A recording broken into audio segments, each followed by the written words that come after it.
Hello everyone, it's Anthea from Bright Spenders and I am super excited today to be talking to Kitty Thomas from a company called Debt Angel Solutions, and we're going to be talking about what you do in the situation where you've got such a lot of debt, such a lot of credit card debt, personal loan debt, car loan payments, all of that stuff is just kind of gridlocking your budget, and you're really robbing Peter to pay Paul, and there's just no room, and you're fearful that you're actually going to start bouncing payments and that sort of thing. And I have a lot of people coming to me who really know that they need to manage their finances well. They know they need a system, but they're concerned about actually being able to afford to pay for a system like this. So I'll often have a chat to them and we'll look at what the total spread is. And Kitty is one person that I really recommend people go and see to kind of throw some dynamite in there and actually shake things up a bit. I know Dave Ramsey, if you're a fan of Dave Ramsey, has this great, I might just say hello to Kitty first before I ramble on him and say, hello, Kitty. Hi. Thank you for having me. It's lovely to be here. Totally talking over the top of you. But I did want to give this an analogy, which I think is great. So Dave Ramsey is this great personal finance guru in the States, and he talks about it. He describes it in the way that, loggers who are, felling trees to market and they're sending it down a river. It gets kind of locked up at some point and the trees don't move and you can't get the trees to market. So he says what they do is they actually throw a stick of dynamite in there and they blow up at least one of the trees to get it all moving again.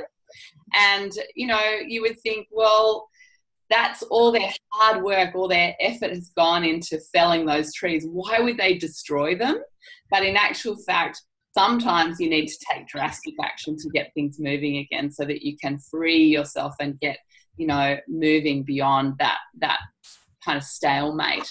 So welcome to have a chat with us about all this today.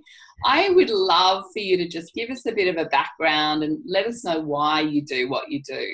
Absolutely. So firstly, amazing analogy. It's so true. We all get so committed and attached to how things are and what we've set up, but to actually shake it up and free yourselves up, you kind of don't know who you are. And that is what happened to me. I got myself into a massive amount of debt in my early 20s. I've been in business for a long time, and I turned a working wharf in the city into a venue. It was what I affectionately refer to as an entrepreneurial seizure.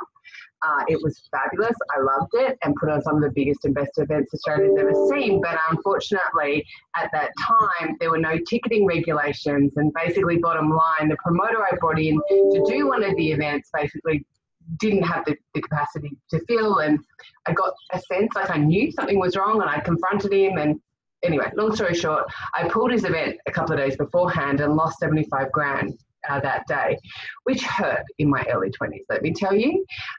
But it was a lot better than a few days later. If the event would have gone ahead, I would have lost like $300,000. And then the next day, my business partner at the time, who was a single mum, came up and went, Kitty, I can't do this anymore, and handed me a folder and went, by the way, I haven't paid any of these. These are all need to be paid. And there was another 65 grand in there. And I just went, oh my God. And I buried my head. I put my head in the sand for 5 years. I didn't know how to deal with it. I really, it still chokes me up when I talk about it, because I remember just feeling helpless and hopeless and unsure how I was going to move forward. I couldn't, it was like my whole world was dark and I didn't see where to go. Anyway, skip forward 5 years and I suddenly went, you know what, not suddenly, but I said, I've got to deal with this. I've got to take this on. And I started dealing with them one by one by one. I'm really proud to say it probably took me about 6.5 years to get out of it, but I negotiated my way out of that debt and I put myself back on my own 2 feet with my credit rating in check and my integrity in check, and got myself out the other side. And then people were saying, oh, Kitty, you should do that for a business, after I helped friends and family. And then I went, you know what? No, it was too heavy. I didn't want to be involved. It was such a heavy conversation. And then 3.5 years ago, I ruptured a disc in my neck. and my life literally stopped. I wasn't able to move forward. So what I did was reassess, as you do when you have a major health scare.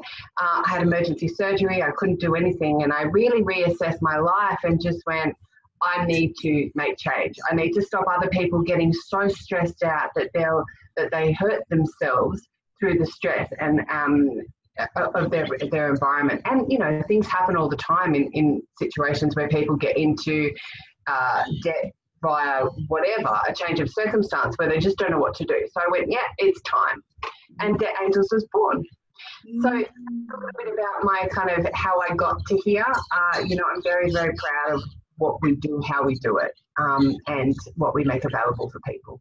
What an amazing, amazing story. And it's so nice. I know there are a lot of debt kind of consolidation companies out there that you can go to, and they're pretty corporate and a bit faceless and whatever. And I just love the fact that you have been there, that you've had that experience, you had that personal, you just know what it's like for people, and you can really empathize with what they're going through, and you know, and share, you know, your experience. Obviously, you have a lot of experience with doing this stuff because you've done it for so many people now. What I would love to know is, you know, when a client comes to you and they're maxed out with all their cards, they can't get any more money from anywhere, maybe other than a payday lender, which is just a scary kind of thought. And not one that either of us would ever recommend that you ever do. That's really dire. And they're, you know, they're just meeting their minimum payments, but they're looking ahead at, you know, maybe not ever paying their debt off in their lifetime. What do, you know, at that point? You step in. Can you just kind of explain the process? I'm very dynamite. So really good point, right? People come to us and they're totally full. You know, they're not quite sure how they're going to move forward, kind of like I was. They can't see, there's no light, there's no forest for the trees. They just can't see a way out. So what we do is we stop everything. You know, we stop payments, we reduce or freeze the interest, we reduce the term of the loan, we vary loans. We basically make the debt work better for the client than it does for the creditor. At the moment, most people that come to us who are in debt distress, or not even distress, but like you say, are living payday to payday and not able to make ends meet, or not, maybe they are, but they're not able to get anywhere further. You know, they can't see how to get there. What we do is we basically work with them to transform, like to hold all the debt away, like I said, and to give them the ability to breathe. Because quite often what I find with people who are in debt, and debt can mean different things to different people. I've had clients who are in $3,500 debt who are freaking out about bankruptcy and I can't do this, and people with, you know, $200,000 worth of unsecured debt going, oh yeah, you know, it'll be fine. You know, so it varies with different people. But what I find across the board is when people are in debt, they come, how am I going to, I don't know how I'm going to pay the bill. You know, there's a lack of oxygen physically, like, that goes through their brain. And when you can't get oxygen to your brain, you cannot think. And when you can't think, you can't see or find a solution or a way out of the situation. So effectively what we do to start with is we stop everything. We stop the payments, we stop, you know, we bring the interest down wherever we can. We, as I said, the loan variation, everything else that we do. And we allow them to breathe. And when they breathe, we then work with them to find solutions. You know, have you got the ability to come up with a lump sum? Is there another possibility that you can access funds from family or friends? You know, other clients have you know, been in a position with health reasons or whatever. They can early release super, whatever it is that they can do to actually get themselves a lump sum of money. And then we'll do a reduced settlement. We'll bring it down to a manageable amount in a long-term arrangement. We'll freeze the interest or reduce the interest for a variation or a period of time to give them the ability to move forward. And then, like Scott Page says, you know, you domino the debt. You kind of start with one and then you move to the next one and the next one. Because what I find is that people are so busy trying to keep the wolves at bay, they're only paying interest, dead interest. You know, it's kind of like, here you go, put my hard-earned money in the toilet. thank you very much. And off it goes. You know, you don't get that back, and it's so disheartening when your balance is not coming down, and you see you've got everything you can. So many clients put all of their money onto a credit card thinking that they're doing the right thing, and they're making their payment, but then they use more, and because they've got interest as well, if they put $1,000 on, it's a $10,000 card, it might be $150 interest, so you've only got $850 versus the $1,000 that you would have if you were spending it organically. So when we do all of those processes, clients actually get to see where they're at. You know, when they don't have their credit cards that they're using as a backup, or they don't have their personal loans or whatever, they can actually see where they're at, and they can see what they need to do moving forward. That answer your question? Yeah, beautiful, beautiful answer. You know, coming back to the finding a lump sum of cash, you know, maybe it's as simple as selling a car that, you know, that's flying around, or whatever, a boat. You know, a lot of people, like you're saying, when their brains are fuzzy and deprived of oxygen because of the stress, they can't see the wood for the trees. You know, there are some really obvious things that they could do, or maybe they have an emotional attachment to certain things like investment properties or vehicles or boats or whatever, that they just are blindsided. And sometimes to have that outside opinion, outside set of eyes looking at the situation, they can point out, maybe, you know, if you did this, that would really throw some dynamite into. Two things I want to say, if I can, to address that. The first one is, yes, the bird's eye view is really important, because when you're in the situation, you're attached, you're emotional, you're upset, so you can't see. But the second one is when you're actually coming from the outside perspective and looking in and going, well, now I'm, you know, in the past, people go, oh, well, selling that investment property is not going to make the slightest bit of difference anyway, because I'm just paying the mortgage to pay off the loan. But what they realise is there might be a small amount of equity, or the pressure of all of the additional expenses that they've got to come up with, the rates and the water and everything else associated, will actually free up quite a substantial amount and be worthwhile. So again, giving them the breathing space so they can breathe easy and look at it from an overview of actually happening, not the false reality of what we have when we've got credit cards and personal loans, etc., that are kind of maxed out and we're not getting anywhere fast. It's heartbreaking. Absolutely. It just, you know, to be kind of looking at paying off those bloody things for the next 60 years of your life, that is not a fun prospect at all. Kitty, I wanted to ask you, you know, there are lots of, like, I've seen articles online that, you know, will kind of walk you through the steps of actually negotiating this sort of thing on your own. And, you know, I know that you've done that yourself. So is this something people could do themselves?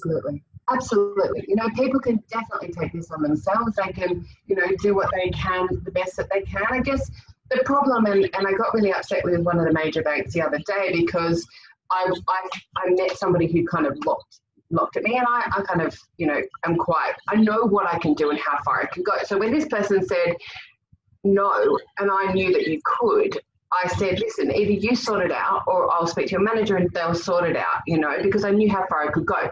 So the pitfall of people doing it themselves is just that they don't know how far they can go, firstly. And secondly, unfortunately, the person on the phone who I was speaking to, I actually gave a little bit of what for to, and said, people come to you vulnerable. They come to you upset, and they come to you not knowing what to do. You're their lifeline. You need to give them a little bit more information, but banks don't willingly go, I'm going to knock off a percentage of your debt, or I'm going to, they don't work like that. So yes, you can do it yourself, most certainly. And I highly recommend that people try if they need to. But yeah, the pitfall of that is just knowing how far you can go and the parameters of that. Yeah, and just having the balls, for want of a better word, to actually go, you know what, you know, because a lot of banks, particularly credit cards, they're just making so much money from people. And really, you know, if you were to go bankrupt, they would see a tiny fraction of what you actually owe them. So it's in their interest, isn't it? Yes. To negotiate with you and actually, it's interesting. Yeah. And the other thing about that is that people's emotions are involved. You know, when I went through it, you know, I remember, I remember sitting on the phone one day to this person who was just cold and nasty on the other end of the phone doing their job, and I was a number, and then going, but you need to pay this amount. I'm like, but you can't get blood out of a stone. Like, how am I going to get that money together? And fighting your own battle and pushing your own situation is really heartbreaking. That's really hard. And, you know, I think the other person on the other end of the phone quite often is quite tuned into that, you know, and they know how far they can go. So just the biggest message I have to say here is be a stand for yourself.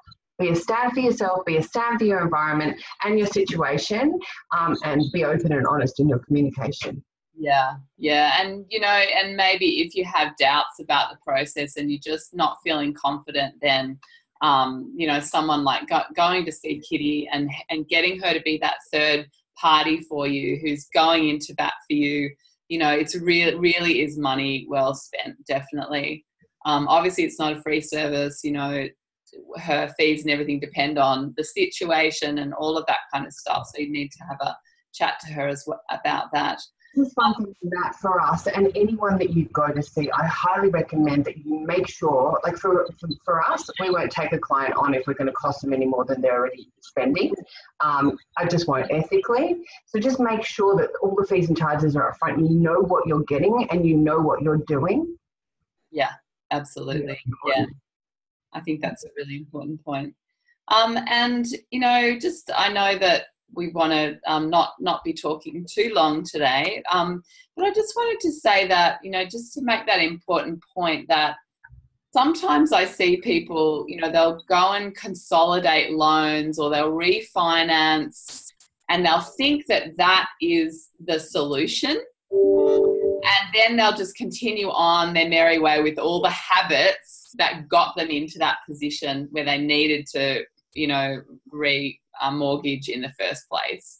So while, you know, it's super important if you are in that gridlock that you throw some dynamite in there, that you get some help with it, it's also really important to look long term at the habits and the habit changing things that you need to put in place. Absolutely. Like, it is crucial. If you're not in a position of like transforming your situation, you really need to get to the point where, you know, if you come to someone like us or you take it on yourself, we all get into habits, you know, whether they're emotional, whether they're taught, whether they're learnt, whether they're, you know, inside of who we are, environmental.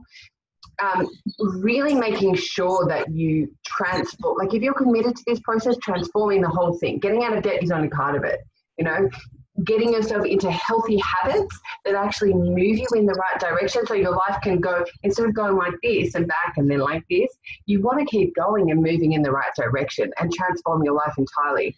And what you guys do, what you're doing, Anthea, and the difference that I hear you're making to your community and everybody around you is vital work. People don't realize, like, what they're spending, how much money, where it goes. You know, when we do a budget, we think about, you know, electricity and rent and food and water and blah, blah, blah. We don't think about all the extra things that we're actually spending. And so when they come along, we're grappling for these things that we haven't budgeted for. So, yeah, making sure that you're committed to the whole process and transforming it from beginning through to end is crucial. Yeah, so important. So where can people find you, Kitty, if they, you know, they know that they've got a problem here, they know they need to get things moving again? What's the best way that they can get in touch?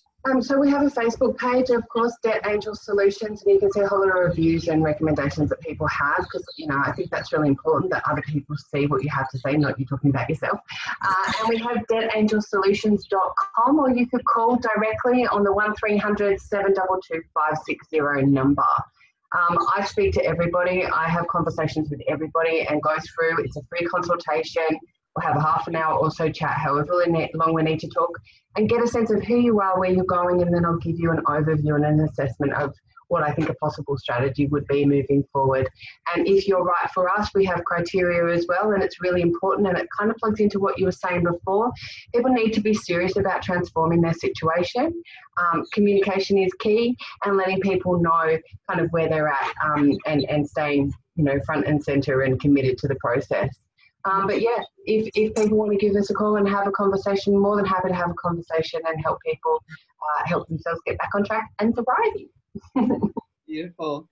And Kitty, I just wanted to say, just as to kind of leave it here, I've read some of those testimonials on your site, and they're some of the longest testimonials I think I've read on anywhere, you know. But that's great, because you actually they paint the full story, the full picture, blow by blow, of, you know, what state they were in, you know, what the seriousness of it, and then what you did step by step to solve the problem. So it's really interesting reading how you actually work with. You get a lot from those testimonies, so I strongly recommend people read that. So give Kitty a call, let her know that you saw us have a chat about this, and you know, and see what we can do, what she can do for you, and yeah, go from there.